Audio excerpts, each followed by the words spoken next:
Mordekaiser, the Iron Revenant. In a previous epoch, the fierce warlord Sanuzal rampaged across the northern wildlands. Driven by dark faith, he crushed every tribe and settlement in his path, forging an empire in blood and death. As his mortal life neared its end, he took great satisfaction in knowing he had doubtless earned a seat at the gods' table, in the glorious Hall of Bones for all eternity. Yet, when he died, he found no halls or glory awaiting him. Instead, Sanuzal stood in an empty, grey wasteland, shrouded by ethereal fog and plagued by discordant whispers. Occasionally, other lost souls drifted nearby, little more than ghostly shapes, wandering their own personal oblivion. Anger consumed Sanuzal. Had his faith been false? Or was his domination of the world simply not enough to grant him the immortality he craved? Surely this emptiness could not be all there was. Yet there seemed no end to it. He watched as the lesser spirits slowly faded into the fog, unmade and lost to time. But Sanuzal refused to fade. His will, tempered by rage and torment, held him together.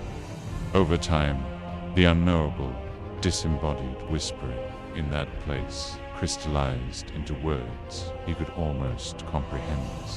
He learned was Oknan, a profane tongue, unspoken by any among the living.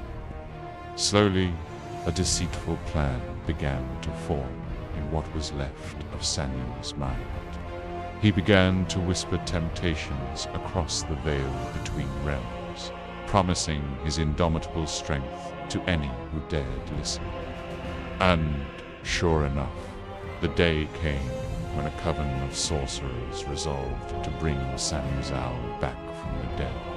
Lacking any flesh or bone, he spurred them to make him stronger than any mortal, binding his spirit form in dark metal plates wrought in the likeness of his old armor. So he rose, a hulking revenant of ire and hate. These power-hungry sorcerers had hoped to use him as a weapon in their trivial wars. Instead, he slew them where they stood, their weapons and magic useless against him. In desperation, they screamed out his name to bind him, but to no avail, for Sanuzal was no more. With an ethereal rumble, he spoke his spirit name in Oknan, Mordekaiser. Thus began his second conquest of the mortal realm. As before, his ambitions were great, only now empowered by necromantic sorceries he could never have previously imagined. From the fearful, dissipating souls of the sorcerers, Mordekaiser forged a weapon fit for an emperor of death, his brutal mace. Nightfall and seized control of the army they had raised. To his foes, it seemed he cared only for massacre and destruction. Entire generations perished under his relentless campaigns. However, there was far more to Mordekaiser's plan. He raised the immortal bastion at the center of his empire. While most assumed it was merely a seat of power, some came to know the secrets it held. Mordekaiser hungered for all the forbidden knowledge of spirits and death, and a true understanding of the realm, or realms beyond. Such tyranny could only bring him enemies.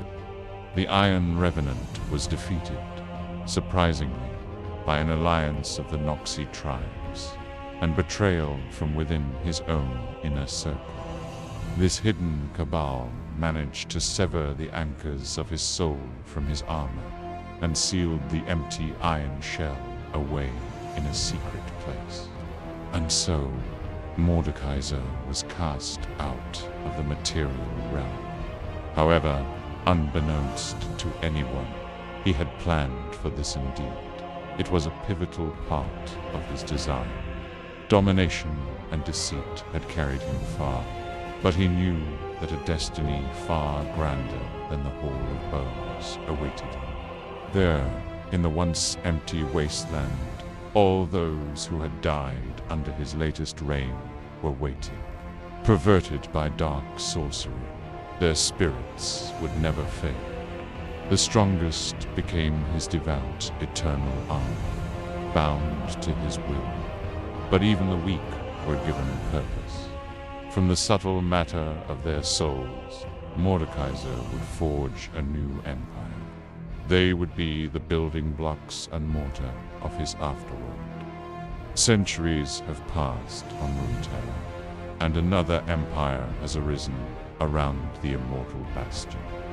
Mordekaiser's name is still whispered in fear and awe by those who study the old histories, and remembered unkindly by the few ancient souls who knew him. For them, the greatest terror would be for Mordekaiser to find his own way to return permanently. It is something they pray will not come to pass, for they know of no way to stop.